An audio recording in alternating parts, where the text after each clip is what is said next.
Now just a quick rundown on what to expect with an aquarium like this. So this is an Aquael Glossy aquarium that we are just setting up. So we're going to let this run for a few days. It's got a bit of salt and KH in there because we're going to put some cichlids in here. We've added some water agent to take the chlorine out of the water. Then we're just going to let the tank run for a few days. And then we're going to grab some fish. Now what we want to do is start with about 6 hardy fish. And emphasize hardy because some fish are very easy to keep, other ones are bastards to keep.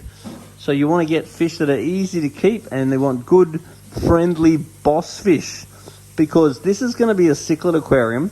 And with all aquariums, particularly cichlid aquariums, how well your fish get along are going to be governed by the boss of the tank. If you have a good boss, then it should keep the rest of your fish in line and they all should get along okay. A good boss should be giving everyone a bit of a chase, but they're not really hurting or picking on individual ones. If you get a bad boss, he'll pick a certain fish and chase it around all the time and eventually run it down and even kill it before it moves on to the next fish. If you see that behavior, you really need to get rid of your boss fish or put a fish in that's going to dominate the boss fish. So being accountable for your fish to make sure they're getting along is really important. If you notice your fish not getting along, try and make a little video of what they're doing and come down and see us straight away with a sample of your water and a little video of what's going on. So after a few days, we're going to put about 6 fish in this tank. We're then going to wait 2 weeks, and that's going to allow good bacteria to grow. So the good bacteria is going to grow inside this filter here. Whenever we buy new fish, we're going to not feed the fish for 2 days. Then when we feed the fish, we're going to feed them 5 times a week, what they eat in 30 seconds. So put a little sprinkle in, make sure it's all gone, and then over time we're going to watch the fish's belly. If they're getting fat, we're going to slowly decrease their food. If they're getting thin, we're going to slowly increase their food. Now, over time, you're going to get algae grow. So we don't want the light on too much because these plants don't require much light. And if we keep minimal amounts of light and on for minimal time, the tank's going to stay cleaner. If it's getting direct sunlight or more light, you're going to expect more algae. Because it's cichlids, we can put Plecostomus catfish in and they go around and clean the algae.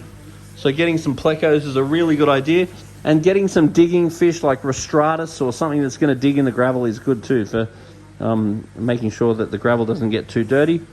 When you do a water change, normally that's once a month. You're going to take about 25% of the water out, and it's best to use a gravel cleaner because that will clean the gravel at the same time. Then when you refill the water again, make sure you put a full dose for the tank of the water age you're in. It's good to put it in as the water fills up. And then bring a sample of the water down to the shop at least once a quarter, and definitely whenever you get new fish, or definitely whenever you're worried about your fish. Because what that's going to do is allow us to check ammonia and nitrite. That's going to tell us if the filter is working correctly. Generally, we recommend giving the filter a clean once a month and cleaning the biological media in water that you've taken out of the fish tank, not tap water. And then the ammonia and nitrite is going to tell us if the filter's working. The nitrate is going to tell us if you're doing enough water changes. Then the pH and KH is going to tell us if your acidic levels are going to be correct. And then we'll also check GH, and GH will be a indicator of general hardening minerals and salts. So they're the things that we're going to look at. Now, if you don't worry yourself too much with all that stuff, but you do bring us a sample of water and a video, then we can guide you to make sure that the right stuff is going on. So the long and short of it is put some fish in, wait 2 weeks, bring a sample of water and a video, add some more fish, wait 2 weeks. And in a tank like this, you'd really want about 30 fish. Now, if you don't have many fish, it's quite common for the fish all to hide. Because if there's not many fish, that can mean danger. If you get more fish, the fish they tend to be braver and they tend to come out more. And there's lots of other fish you can mix with the cichlids, like tinfoil barbs, silver sharks, silver dollars, clown loaches, plecostomus, pictus catfish. There's a whole bunch of different fish that you can try with them. So anyway, if you are going to set up a tank like this, be prepared to do maintenance at least monthly. If you're a bit too busy to do the maintenance, we can always do it for you. Make sure you bring us a sample of water and a video anytime you're concerned about your tank.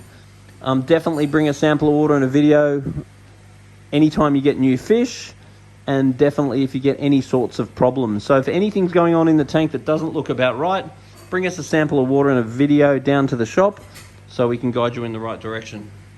But keeping a tank like this is super, super easy.